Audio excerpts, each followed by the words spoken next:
Je suis Gabriel Lépouzé, je suis neurobiologiste.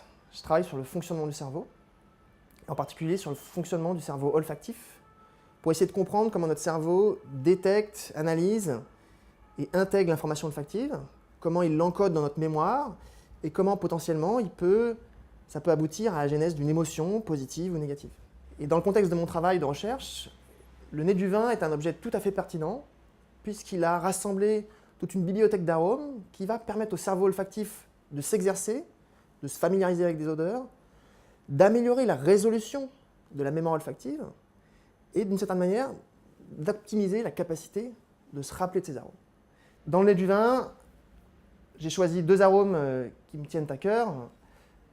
Le premier, c'est l'arôme numéro 17, c'est l'arôme de mûre.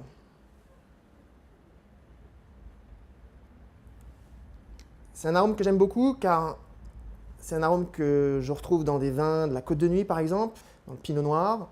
C'est aussi un arôme surtout qui réveille en moi beaucoup d'émotions car quand j'étais petit, on allait chercher, cueillir des mûres dans des buissons, on allait faire de la confiture et tout ce travail de labeur de cueillir et de cueillette qui à la fin est récompensé par un magnifique pot de confiture, tout ça, ça éveille en moi tout un souvenir.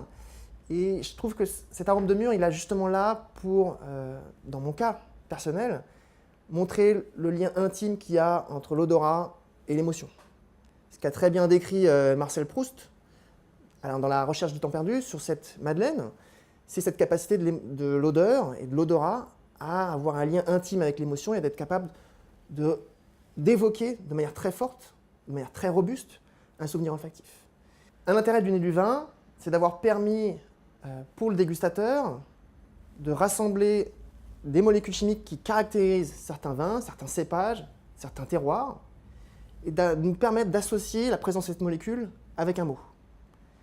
Et on sait que la difficulté dans l'art de la dégustation, c'est souvent de verbaliser ses perceptions, de mettre un mot sur un arôme pour pouvoir ensuite remplir un commentaire de dégustation.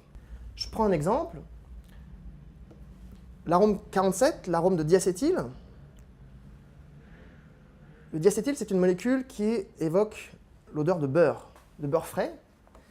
Et dans cet ouvrage, le beurre va me permettre non seulement de reconnaître davantage ces notions de beurre, mais aussi de comprendre que le beurre, elle est une signature d'un processus fermentaire bien particulier qui caractérise en particulier des blancs, des grands blancs de Bourgogne, c'est la fermentation malolactique, qui au cours de cette transformation génère certains arômes, dont l'arôme de beurre.